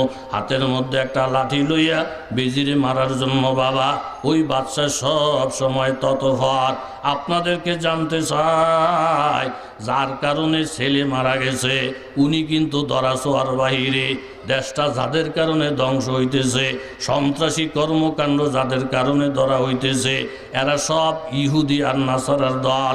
রাশিয়া আমেরিকার মধ্যে থাইগা এরা সুইচ টিভি, জঙ্গিবাদ বলেন, সন্ত্রাসী বলেন, এগুলো একটাও মুসলমান না, এগুলো সব ইহুদি নাসারাদের দালাল। জোরে বলেন ঠিক কিনা? নারায়ে তাকবীর। শক্তি কইমা গেছেন আপনাদের? নারায়ে তাকবীরের এই অবস্থা কা? এত দুর্বল কা? কিছু কিছু মানুষ মনে করে হুজুর নারায়ে তাকবীর জোরে দিলে যদি আবার পুলিশে ধরে লইয়া যায়, এটা পুলিশে ধরে লইয়ে যাবো, পুলিশটা এত মগা না। বর্তমান বাংলাদেশের যে অবস্থা আপনারা কতটুকু বুঝতেছেন জানি না। আগের যেই কোনো মুহূর্ত থেকে এখন ইসলামের গতি পরিধি আল্লাহর রহমতে অনেক অগ্রগামী। আগে মসজিদের মধ্যে 2-4 জন বুড়া পাওয়া যেত, কিন্তু এখন যুবকও পাওয়া যায়। আগের সম্মিলন মাদ্রাসা মসজিদ কেন্দ্রিক হতো, কিন্তু এখনকার সম্মিলন যুবক তরুণদের মাধ্যমেও পাওয়া যায়। স্কুল কলেজ ইউনিভার্সিটির ছেলেরা এখন নামাজি, হয় তবলিগের কারণে, না হয় পীর মাশায়েখদের কারণে। আপনার যদি বিশ্বাস না হয়, লালফুল চৌরাস্তার মধ্যে দাঁড়াইয়া আপনি আমার নবীর একটা গালি দিয়ে দেখেন। আপনার মতন নাস্তিকের সোজা করার লিগা কোনো আলেম ওলামা ফিস সাহেবের দরকার হবে না। শুধু স্কুল কলেজের ছাত্র আর সিএনজির ড্রাইভারেরা আপনার ফিডের চামড়াগুলো উঠাইয়া আস্থা জেতা দাফন করে দিবে। জোরে বলেন ঠিক কিনা? এই দেশটাকে বার্মার দেশ মনে করেন না, এই মুসলমানদেরকে রোহিঙ্গা মুসলমান মনে করেন না। বার্মার বুদ্ধরা রোহিঙ্গা মুসলমানদেরকে সোজা পাইয়া আগুনে পোড়াইয়া কলিজা সিরা চাবাইয়া খাইয়া তাম পৃথিবীতে অবাক লাগাই দিছেন। বিশ্বাস যদি না হয়, বাংলাদেশ সরকার যদি সব বাদ দিয়া শুধু কৌমি মাদ্রাসার আলেম ওলামা মসজিদের মুসল্লিদের হাতে কিছু অস্ত্র দিয়া আমাদেরকে পারমিশন দেওয়া হোক বর্মার বুদ্ধদেরকে সোজা করার জন্য, আল্লাহর কসম আলেম ওলামাদেরকে মুক্ত হস্তে অস্ত্র দিয়া ছেড়ে দেন, খোদার কসম বার্মার বুদ্ধরা ফলানের জায়গাও পাবে না। রায় তাকবীর, রায় তাকবীর। উপকার করার জন্য এই খানকা ভাইঙ্গা, এই জিঞ্জির পিঞ্জিরা ভাইঙ্গা বেজি যে আন্দোলনে নামলেন, এটা কি বাঁচানোর আন্দোলন না মরার আন্দোলন? আল্লাহ মাহমুদ শফির থেকে নিয়ে হক্কানি বুজুর্গানি দিন যে আওয়াজ দিতেছেন বাংলাদেশে, এই দেশ ও জাতিকে বাঁচানোর আওয়াজ না ধ্বংস করার আওয়াজ? কথা দেরি হয়ে যাবে, এদিকে যাই না। বুড়িগঙ্গা নদীর নাম শুনছেন নি? কথা কন না কা? নৌকা দিয়ে এই ফারের থেকে ওই ফার যায়, নৌকার মধ্যে লোক সামাই হয় 10 জন। 10 জন উঠছে বেড়ায় নৌকা ছেড়ে দিব, এর মধ্যে আরো 5 জন হাতের মধ্যে ডায়েরি লইয়া ডাক দিয়ে করতে, সেই মাঝি নৌকা থামা, আম করে লো, আম করে লো। মাঝি 10 জনের নৌকা 10 জন হয়ে গেছে, আর লওয়া যাব না। যদি না লস তাহলে তোর নৌকা ডুবাই দেবো। এরকম হুমকি যখন দিছে, বেচারায় বাধ্য হইয়া 10 জনের নৌকার মধ্যে বাধ্য হইয়া আরো 5 জন উঠাইয়া এখন কয়জন হইছে? জোরে কোন কয়জন? পরে যে 5 জন উঠছে, নৌকার অবস্থা ভালো না খারাপ? ডুইবা যাইব যাইব বাপ, ডুইবা যাইব যাইব বাপ। জাগো কারণে নৌকা ডুইবা যায়, হেরা হনে মাতবর উঠে জিগে, হ্যাঁ বিষয়টা কি এমন হচ্ছে কেন? নৌকা কাইট হচ্ছে কেন? শীত হচ্ছে কেন? আরে নৌকা তো কাটচিত হইতেছে তোগো কারণে। কথা জোরে বলেন ঠিক নি? এখন কারণ আর খুঁজা পায় না। অনেকক্ষণ পরে দেখে নৌকার মাথার মধ্যে এক হুজুরে ধানের বস্তা লইয়া টুপি মাথা দিয়ে বয়ে রইছে। এতক্ষণে নৌকা হেলন দুলনের কারণ খুঁজা পাইছে। এতক্ষণে বুঝতে পারছি নৌকা কাঠ শীত হইতেছে একমাত্র হুজুরের কারণে। জোরে কর না হুজুর। আমাদের বরুড়া মাদ্রাসার নাম শুনছেন নি? কুমিল্লা কথা কন্যা শুনছেন? উজানি মাদ্রাসার নাম শুনছেন? এই উজানি মাদ্রাসার থেকে পূর্ব দিকে একটা গ্রাম আছে দেওরা। এই গ্রামটা হলো বেদাতিদের গ্রাম। এখানে উজানি মাদ্রাসার ছাত্রদেরকে দেখলে ওহাবি ওহাবি করে দৌড়ায়। উজানি মাদ্রাসার কিছু ছাত্র এই দেওরা গ্রামে আসছে ধান কালেকশন করার জন্য। সারাদিন কালেকশন করছে, বস্তা ফুরে না। এখন 2 জনে পরামর্শ করলো, আধা বস্তা ধান নিয়ে মাদ্রাসায় যাবো, এটা দেখতে কেমন দেখা যায়। আজকে রাত্রটা যদি কোনো রকম থাকতে পারি, তাহলে আরও আধা বস্তা যদি হয়, 1 বস্তা নিয়ে একবারই মাদ্রাসায় যাবো। এখন রাত্রে থাকবো কোথায়? গ্রাম তো পুরা বেদাতি, কেউই তো জায়গা দিব না উজানির নাম শুনলে। হঠাৎ করে নজর করে দেখে গাছতলার মধ্যে এক বুড়া বসা, টুপি মাথায়। 2 জনে সিদ্ধান্ত করলেন এই বুড়ার কাছে গিয়ে পরিচয় দেবো।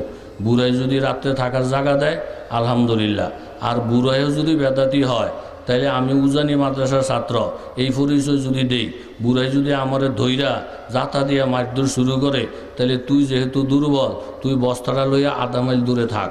যখন দেখবি আমার ধরে লইছে, তখন তুই আগে আগে দৌড় করবি বস্তা লইয়া, আমি পরে তোর একসাথে হমো। তুই দুর্বল তো, বস্তা লইয়া দৌড়ে একুলে দিতে পারবি না, তুই দূরে থাক, আমারে ধরলেই তুই দৌড় দিবি। কথা বুঝতে পারছেন নি?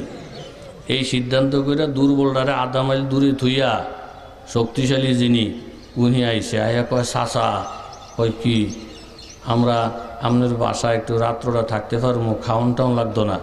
কয় থাহন হয়েছে পরে, আপনারা কারা? কয় আমরা উজানি মাদ্রাসার ছাত্র।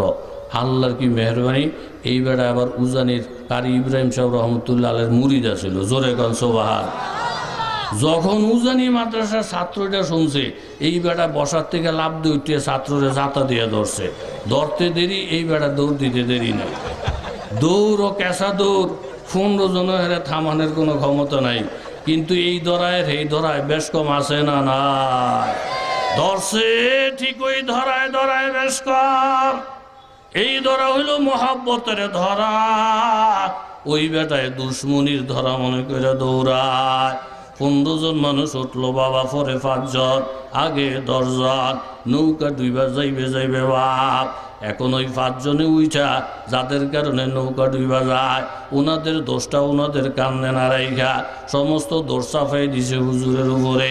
হুজুরে দানের বস্তাটা লইয়া এই নৌকার মধ্যে ওঠার কারণে নৌকা এলোমেলো হইতাছে। হুজুরে বলেন, তাইলে এখন আমার কি করতে হবে? বস্তা লইয়া কেন উঠলেন? আপনার বস্তা আপনি মাথায় লইয়া দাঁড়াইয়া থাকেন। হুজুরে বলেন, আমি তো একা একা উঠাইতে পারবো না। এই 5 জনে ধরাধরি কইরা পায়ের নিচে যে বস্তাটা আছিল এটা মাথার উপরে উঠাইয়া দিয়েছে।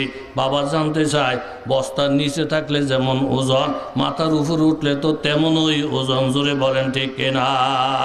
নবীজি মক্কায় থাকলে যেমন নবী, মদিনায় গেলেও তো নবী। আমরা এইখানে থাকলে যেমন আলেম, আমাদেরকে যদি আরেক দেশে পাঠাইয়া দেয় সেইখানে হইল তো আলেম। বস্তার ওজন কমানোর ক্ষমতা যেমন কারো নাই, আলেম উলামার মর্যাদা, মুসলমানের মর্যাদা কমানোর ক্ষমতাও কারো নাই। জোরে বলেন ঠিক কিনা? বস্তা মাথাত লইয়াজন হুজুরে দাঁড়াইছে, হেরা এইভাবে থাপ্পড় দিয়ে গুড গুড। এখন পরিবেশ শান্ত হইছে। পরিবেশ শান্ত হইছে না আগের মতোই আছে? হুজুরে কোনো রকমে বাস্তাটা লইয়া এই ফারের মধ্যে লাইমা কয়, আপনাকে মাথার মধ্যে গু ছাড়া কিছু নাই। কয় কি? কয় আপনারা যে আমার বস্তাটা মাথায় উঠে দিলেন, বস্তা নিচে থাকলে যে ওজন, মাথায় উঠলো তো সেই ওজনই। মাটি দিয়ে লাভের দূরইছে, বস্তাটা আসলে ফায়ের নিচে, মানুষের ফাড়া লাগতো। আপনারা বস্তার পিছনে লাগার কারণে আল্লাহ তাআলা বস্তার দাম বাড়াইয়া এটারে মাথার উপরে মুকুট বানাই দিছে। জোরে কন সুবহান।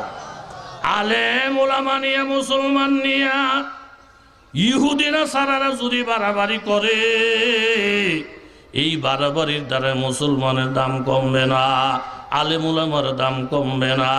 আল্লাহর রহমতে আলেম ওলামার দাম বাড়বে, মুসলমানের দামও বাড়বে। এখন বাদশা ভুল ধারণার মধ্যে পয়রা লাঠিটা হাতের মধ্যে নিয়া বিজরি মারার জন্য তৈয়ার। বিজিয়ে পাতাটা লইয়া ওই মরা ছেলেটাকে বাঁচানোর জন্য যখন রোয়ানা, আস্তে আস্তে আস্তে আস্তে বাবা বাদশার কাছাকাছি যখন আইসা যায়, হাতের মধ্যে ছিল বড় লাঠি। লাঠির হাতের মধ্যে লইয়া এমন জোরে একটা আঘাত করছে, আঘাত সহ্য করতে না পাইরা বিজির মাথা ফাইটা যায়। রক্তক্ষরণ হতে হতে বাবা বিজি মৃত্যুবরণ করে। বিজিটা মৃত্যুবরণ করার পরে হঠাৎ করে বাদশার এরকমভাবে অনুভব হয়েছে, বাদশার মাথার মধ্যে একটা চিন্তা আসছে, এতদিন পর্যন্ত বেজি আমার বাড়ির মধ্যে বসবাস করলো, কাউকে কোনো ক্ষতি করলো না। আজকে যে আমি মনে মনে ধারণা করলাম আমার ছেলেকে হত্যা করছে, এটা নাও হইতে পারে। বেজির মুখের মধ্যে একটা পাতা দেখা যায়, এই পাতাটা জানি কিসের পাতা, না কোনো আমার ছেলের মুক্তির জন্য, শেফার জন্য ঔষধ হিসাবে পাতাটা ধারণ করেছিল। এমন বিভিন্ন চিন্তা ভাবনা কইরা বিজির মুখের দিকে পাতাটা সরাইয়া সাপের কাটা রুগীর শরীরের মধ্যে যখন পাতাটা লাগাইয়া দিছে, পাতাটা লাগাইতে দেরি বিষাক্ত ক্রিয়াটারে টাইনা বিষ যখন পাতায় খেয়ে ফেলছে, ছেলেটা একটা লাভ দিয়া উঠে বলতেছে, না বা এই মুহূর্তে আমি সুস্থ হয়ে গেছি। জোরে কান সুবহানাল্লাহ। এখন বাদশার আফসোসের কোনো শেষ নাই। কফলের মধ্যে থাপ্পড় মাইরা মাইরা বাবা বাদশায় আফসোস করতেছে, হায়রে আমার বদ কফাল, বেজিরে হত্যা করে ফেললাম। এই বেজি যদি সমাজের মধ্যে থাকতো, তাহলে সাপে যদি মানুষ ক্ষতিও করতো, এই ক্ষতিটা পোষায় নেওয়া যাইতো। এখন কপালে মন খারাপ হয়ে গেছে, সাপে যদি ভবিষ্যতে মানুষ মারে, বাঁচনের কোনো পথ নাই বাবা। ইহুদি নাসারাদের নজর এই বাংলার জমিনের উপরে। ইহুদি নাসারারা একদিক দিয়ে ক্ষতি করবে, কিন্তু হক্কানি আলেম ওলামারা মুসলমানদেরকে কোরআন হাদিস শিখাইয়া এই পরিমাণ জ্ঞানী গুণী বানাইয়া ফেলে, ইহুদ নাসারাদের কোনো কর্ম মুসলমানদের উপরে চলতে পারে না। জোরে বলেন ঠিক কিনা? এই জন্য বাবা যে আয়াতে কারিমা আমি আপনাদের সামনে তিলাওয়াত করেছি, আল্লাহ তাআলা ডাক দিয়ে বলেন, ও বান্দা, ইন্না ইলাইনা ইয়াবাহুম সুম্মা ইন্না আলাইনা হিসাবাহুম। ও বান্দা, তোমাদের প্রত্যেকেরই আমার দরবারে আসতে হবে। যেই রাস্তা দিয়ে তোমরা গেছো, লাকাদ জিতুমুনা কামা খলাকনাকুম আউয়ালা মাররা, তোমাদেরকে যেই অবস্থায় আমি সৃষ্টি করেছি, আপনার আমি যখন জমিনে আসছিলাম, আপনার আমার জুতা স্যান্ডেল ছিল না। আবার যখন হাসরের ময়দানে উঠব, তখনও জুতা স্যান্ডেল থাকবে না, সব উলঙ্গ অবস্থায় উঠবে।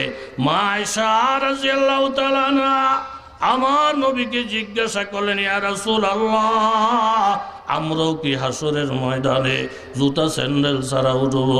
নবীজি বললেন, হা, একমাত্র ইব্রাহিম খলিলুল্লাহকে আল্লাহ তাআলা পরিধান করাইয়া এক জোড়া কাপড় পরাইয়া হাসরের ময়দানে উঠাইবেন।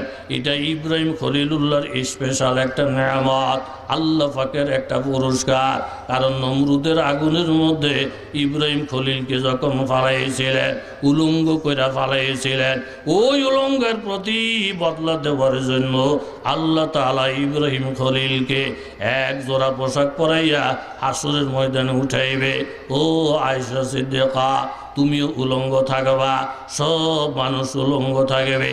কথাটা শোনার পর বাবা আয়েশা রাদিয়াল্লাহু তাআলা আনহা মুখের মধ্যে হাত দিলেন, লজ্জার ভাব দেখাইলেন। উলঙ্গ অবস্থায় লক্ষ লক্ষ মানুষের সামনে একে অপরের সামনে কিভাবে দাঁড়াবে?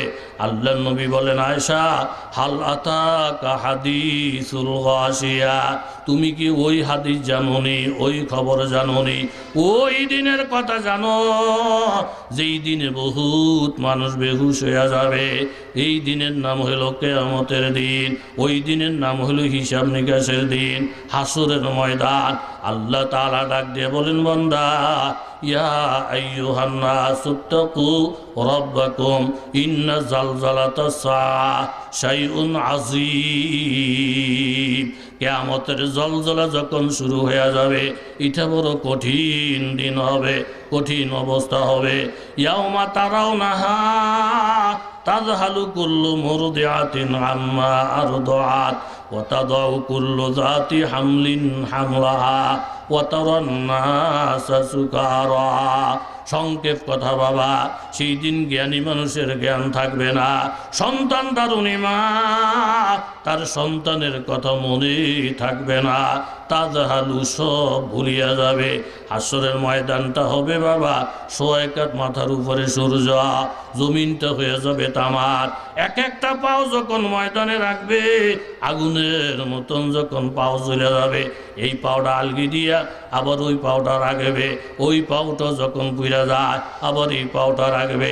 প্রত্যেকটা মানুষকে পাগলের মতন দেখা যাবে। মাস্টারকে ডাক দিয়ে বলবেন, স্যার, আপনি আমার হাই স্কুলের টিচার আছিলেন, স্যার আপনার বিবি কোন জায়গায় আছে, আপনার ছেলে মেয়েরা কোন জায়গায় আছে? মাস্টার ডাক দিয়ে বলবেন, বাবা, তুমি যে আমার বিবির কথা জিজ্ঞাসা করো, এই মুহূর্তে আমার মনে পড়তেছে না কে আমার বিবি ছিল, কোথায় আমার শ্বশুর বাড়ি ছিল, আমার সন্তান সন্ততি কি, এই মুহূর্তে কিছুই মনে হয় না, মনে হবে লোকটা পাগল। আল্লাহ তাআলা বলেন, ও বান্দা, ওমা হুম বিসুকারা ওয়ালাকিন্না আযাবাল্লাহি শাদীদ। মদ খাইয়া পাগল হয় নাই, নিশা খাইয়া পাগল হয় নাই, আল্লাহ তাআলার কঠিন আযাব আর গজব দেখা এই জ্ঞানী মানুষগুলা বাবা জ্ঞান হারা হয়ে গেছে। এই জন্য যুবক বাবারা বাবারা, ওয়াজ নসিহতের খোলাসা হইল আল্লাহ তাআলার ভয় অন্তরের মধ্যে সৃষ্টি করা। নামাজি ছিল না, নামাজ পড়া।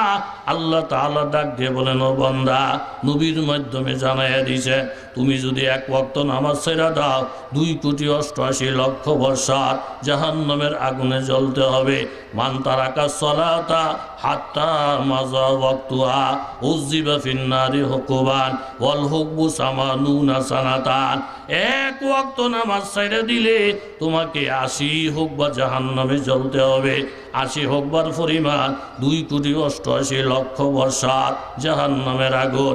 একটা মিথ্যা কথা যদি বলো, তোমার মামলার রায় হয়ে গেছে 7,500 বর্ষার জাহান্নামের আগুন। জাহান্নামটা কি জিনিস বাবা? ইন্না জাহান্নামা কানাত মিরসাদা। জাহান্নাম রেডি, ওত পাইতা আছে জাহান্নাম। লিত্তাগিনা মাআবা, নাফরমানদের জন্য ঠিকানা। লাবিসিনা ফিহা আকাবা। জাহান্নামে যদি জাহান্নামে চলে যায়, দুনিয়ার মানুষের মতো 3 মাসে জামিন হয়ে যাবে না, 1 বৎসরে জামিন হয়ে যাবে না, 80 বৎসরে এক হুকবা। আল্লাহ তাআলা বলেন আকাবা, শতাব্দীর পর শতাব্দী জাহান্নামের আগুনে জ্বলতে হবে। লা ইয়াযুকুনা ফিহা বারদান ওয়ালা শারাবা। জাহান্নামের মধ্যে এমন পানি নাই যেই পানি খেলে কলিজা ঠান্ডা হয়ে যায়। শরবতের কোনো ব্যবস্থা নাই যেই শরবত খাইলে মন জুড়ে যায়। ইল্লা হামিমান ওয়া গাসসাকা। 1000 বছর পর্যন্ত বন্দা পানি পানি পানি পানি বলে চিৎকার করবে। 1000 বছর চিৎকার করার পরে আল্লাহ তাআলা এমন পানির ব্যবস্থা করবে যেই পানিটা হবে গরম। এত গরম, এত গরম, ওই পানিটা যখন চেহারার সামনে আসবে বাবা, এই চেহারার গোশত মাংসগুলা সব কইসা কইসা পেয়ালার মধ্যে পড়ে যাবে। কিন্তু পিপাসা তো বেশি, পানিটা না খেয়ে বন্দায় পারে না। এই শেষ পর্যন্ত যখন পানিটা খাবে, এই গরম পানিটা ভিতরে যাওয়ার সাথে সাথে নারী বুড়ি আতুরি হুজুরি সব পিছনের রাস্তা দিয়ে বাহির হয়ে যাবে। গাছা ক ফুজ মরক্ত হবে তাদের খাবার। লাইসা লাহুম তুআমুন ইল্লা মিন দরি। খাবার খাবার বলে যখন চিৎকার দিবি, আল্লাহ তাআলা কাটাওয়ালা খাবার বন্দাকে দিবে। খাবারটা খাওয়ার পরে 3টা কাটা 3 দিকে যখন বাহির হয়ে যাবে, আবার 1000 বছর চিৎকার দিবে, আল্লাহ এই কাটাটা তুমি বাহির করে দাও। আল্লাহ তাআলা বলেন, ও বান্দা, ফালান নাযিদাকুম ইল্লা আযাবা। এক আযাবের পরে আরেক আযাব, এক আযাবের থেকে পরেরটা আরো কঠিন, সেটার থেকে পরেরটা আরো কঠিন। আল্লাহ তাআলা ডাক দিয়ে বলেন, বান্দা, লা ইউআযিবু আযাবাহু আহাদ।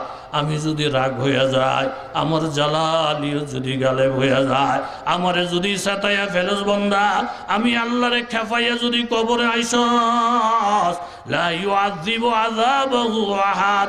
আমার আযাবের মতন কঠিন আযাব আর কারো নাই। ওয়ালা ইউসিকু ওয়াসাকাহু আহাদ। আমার বাদনের মতো এমন কঠিন বাদন কারো নাই। আল্লাহকে যদি খেপাইয়া ফেলো বাবা, আল্লাহর আযাবের থেকে কঠিন আযাব কারো নাই। 1000 বছর কাঁদবি, আল্লাহ তাআলার রহমতের দরিয়াতে জোশ আসবে না। আল্লাহর যদি রহম হয়, আল্লাহর দয়ার যদি সাগরে ঢেউ দেয়, 99টা জ্যান্ত মহিলা হত্যা করার পরে যখন কলমা পড়লেন, আল্লাহর নবীও পেরেশান। 99 জন মেয়ে লোক জ্যান্ত দাফন কইরা কলমা পড়তে আসছে। সাহাবী কান্দে, নবী গো, এত কঠিন গুনাহ আল্লাহ তাআলা জানি মাফ করেনি। আল্লাহর নবীও পেরেশান। জিবরাইল আমিন এসে বলেন, ইয়া রাসূলুল্লাহ, সাহাবীরে খবর দিয়ে দেন, কলমা পড়ার সাথে সাথে আমার আল্লাহ তাআলা বান্দার গত জীবনের সব গুনাহ মাফ করে দিয়েছি। জোরে কান সুবহানাল্লাহ। তাইলে এখন একটা বুদ্ধি আছে বাবা, গুনার সময় গুনাহ হয়ে গেছে, 1 কোটি টাকা আপনি একজনের কাছে দেন, লোকটা ডিসিএসপি থেকে আরো বড় পাওয়ারফুল, যেই কোনো সময় আপনার অ্যারেস্ট করাবে, যেই কোনো সময় এই 1 কোটি টাকার জন্য আপনারে ফাঁসিতে ঝুলাইবে। পেরেশানির আপনার কোনো শেষ নাই। এর মধ্যে যদি কেউ একটা খবর বলে রাত্র 10টার টাইমে এই লোকটার কাছে গিয়ে যদি তুমি মাপ চাও, তাহলে 1 কোটি টাকা তোমারে মাফ করে দিয়া আরো 10,000 টাকা তোমারে বকশিস দিয়া দিবে। বাবা, আমি জানতে চাই ওই লোকটার কাছে এই অপরাধী মাপ চাইতে যাইবে কি যাইবে না? দইরাও রাখতে পারবে না, মাপ চাওয়ার জন্য লোকটা পেরেশান হয়ে যাবে। আল্লাহ তাআলা নবীজিরে ডাক দিয়ে বলে, নবী গো, যেই লোকটা নামাজ কাজা কইরা 2 কোটি 10 কোটি বছর জাহান্নামের উপযুক্ত হয়ে গেছে, যেই লোকটা কবিরা গুনাহ কইরা কইরা লক্ষ লক্ষ বছর জাহান্নামের উপযুক্ত হয়ে গেছে, এখন নিজের উপরে নিরাশ কুল, নবী গো আপনি তাদেরকে জানাইয়া দেন, ইয়া ইবাদিয়াল্লাযীনা আসরাফু আলা আনফুসিহিম লা তাকনাতু মির রাহমাতিল্লাহ, আমার রহমত থেকে নিরাশ হইও না। ইন্নাহু ইয়াগফিরুয যুনুবা জামিআ, তওবা করার মতন তওবা যদি মাবুদের দরবারে করো, আল্লাহ তাআলা সব গুনাহ মাফ করে দিবে। ইন্নাহু হুয়াল গফুরুর রহিম। এই জন্য মাদ্রাসার ছাত্র বাবারা, স্কুল কলেজের ছাত্ররা, ব্যবসায়ী বাবারা, আপনাদের সকলকে অনুরোধ করে বলবো, আজকে 2-4 রাকাত নামাজ পড়া আল্লামা মুফতি সাইদ আহমদ সাহেব মদ্দাজুল্লাহুল আলীর হাত ধইরা, হুজুরের পায়ে ধইরা খাটি দিলে একটা তওবা করেন বাবা, অতীতের গুনাহ আর করব না, যা হওয়ার হয়ে গেছে আমি লজ্জিত, ভবিষ্যতে এই গুনাহগুলো আর করব না গো আল্লাহ।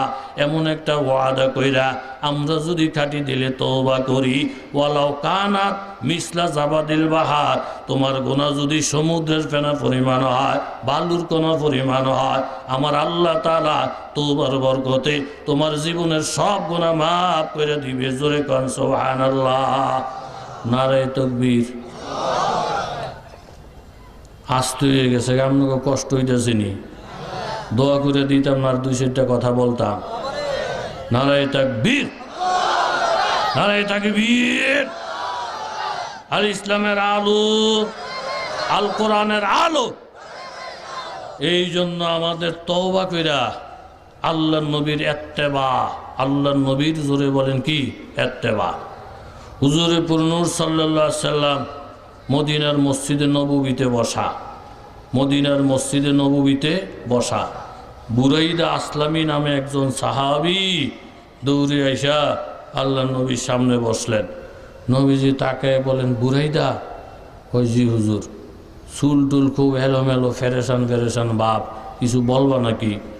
হুজুর বলার জন্য আসছি। কি কথা বলো বলো। হুজুর আমি উপযুক্ত একজন সাহাবী, আমার বিবাহর বয়স, তো আমি নবীজির হাদিস আর নিকাহু সুন্নতি ফামান রাগিবা আন সুন্নতি ফালাইসা মিন্নি, বিবাহ নবীর সুন্নত, বিবাহ করার শক্তি সামর্থ্য যার আছে সে বিবাহ না করলে আমার খাঁটি উম্মতের অন্তর্ভুক্ত না। হুজুর আমার বিবাহর বয়স হয়েছে, তো আমি বহু জায়গায় বিবাহর প্রস্তাব দিছি, কিন্তু প্রস্তাব অনুযায়ী সারাও পাই নাই। বিবাহ করতে, কথা কন না কা, বিবাহ করতে এখন আল্লাহর নবীর দরবারে আসছি। হুজুর যেই পরামর্শ দিবেন এটাই আমার পরামর্শ। যদি বিবাহ করা লাগে কোথায় করবো, আর না করলেও যদি চলে, তাহলে আমার পরামর্শদাতা আকায়ে তাজেদারে মদিনা সরকারে দু আলম মুহাম্মদুর রাসূলুল্লাহ থেকে বলেন সাল্লাল্লাহু।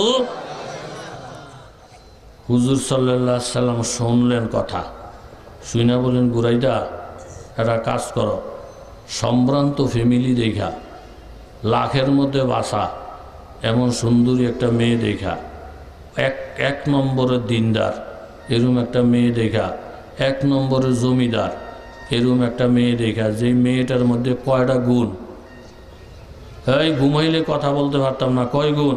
4 গুণ। জোরে বলেন কয় গুণ?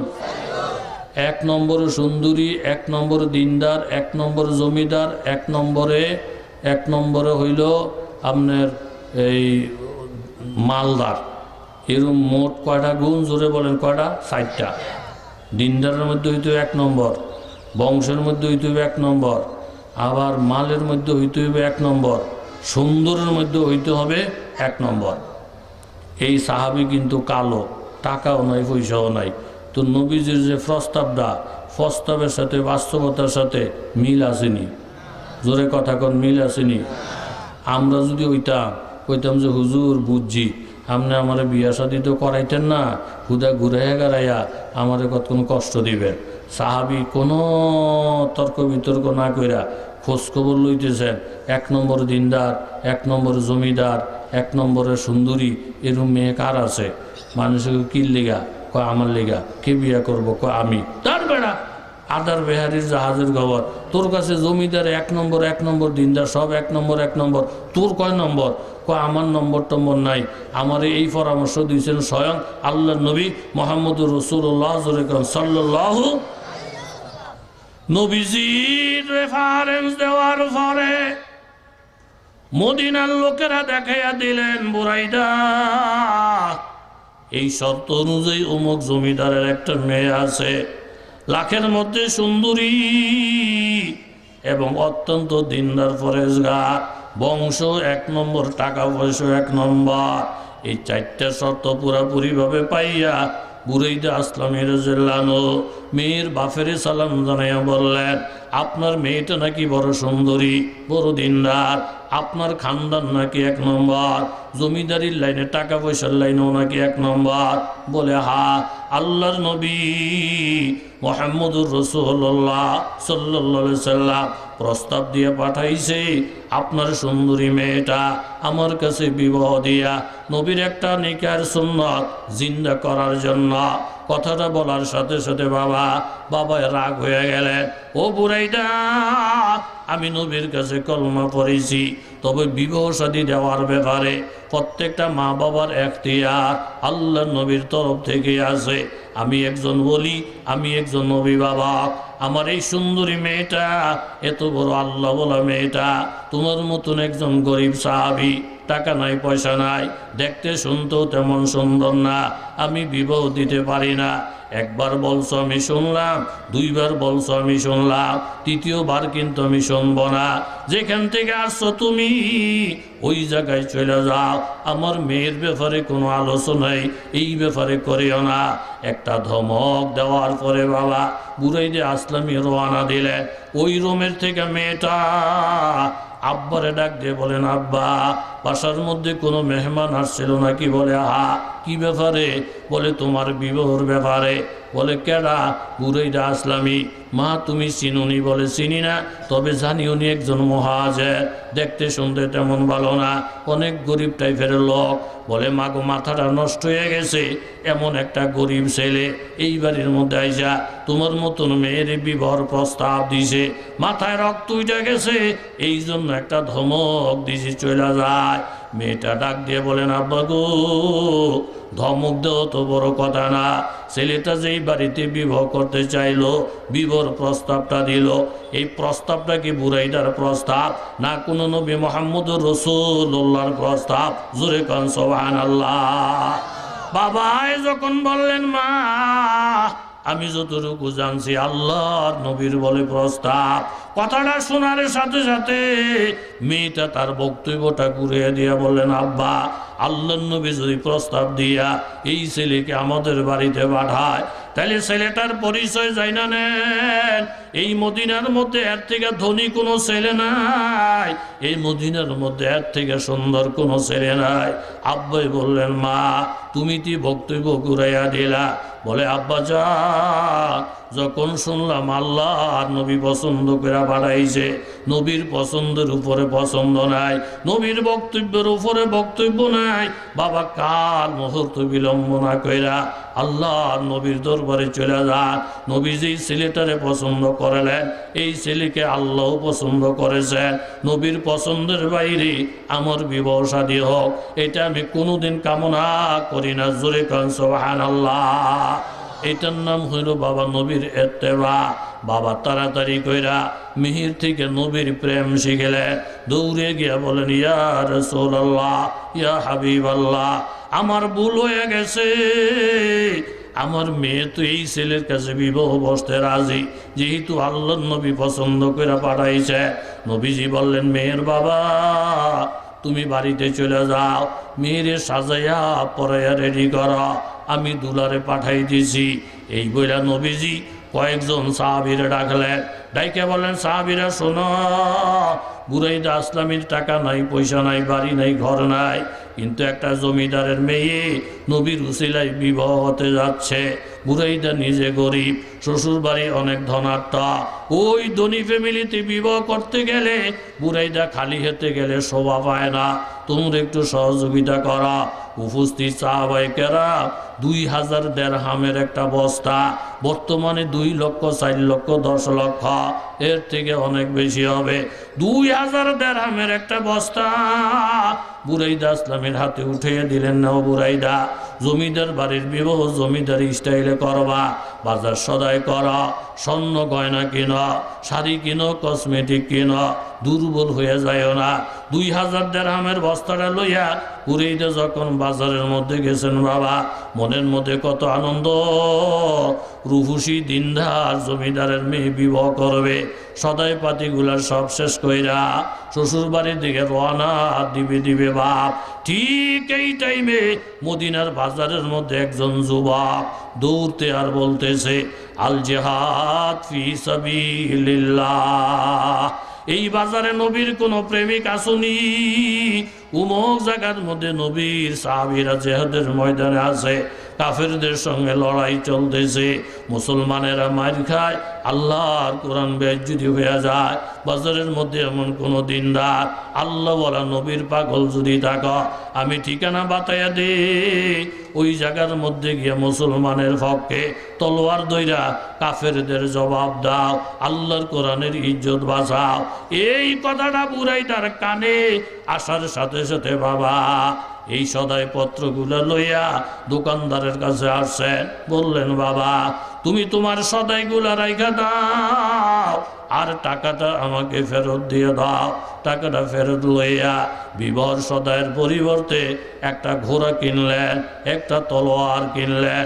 ঘোড়াটার পিঠের উপর সাওয়ার হইয়া তলোয়ারটা হাতের মধ্যে লইয়া শ্বশুর বাড়ির পরিবর্তে নবীর পাগল বুরাইদা সোজা জিহাদের ময়দানে রওনা। জোরে কান সুবহানাল্লাহ।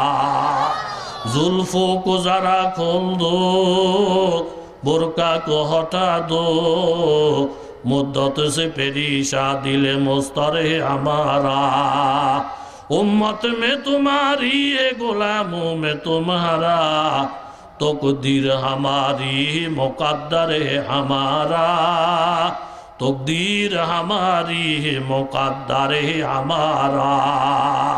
আল্লাহর নবীর পাগল, ইমানের পাগল, কোরআনের পাগল, আল্লাহর পাগল শ্বশুর বাড়ির পরিবর্তে যখন জিহাদের ময়দানে রওনা, দিলের ভিতরে কত এশক আর প্রেম, ওই ইমানের জজবা নিয়া কাফেরদের ভিতরে ঢুকে যায়। যেই কাফেরের গর্দানে তলোয়ারটা মারে, সাথে সাথে কল্লা দ্বিখণ্ডিত হয়ে যায়। অল্প সময়ের ভিতরে বাবা যুদ্ধের কায়া পল্টাইয়া যায়, মুসলমানদের পক্ষে আইসা যায়। কাফেরেরা চিন্তা করে দেখলো, এই বীর বাহাদুরকে যদি জীবিত রাখি কাফেরদের অস্তিত্বও থাকবে না।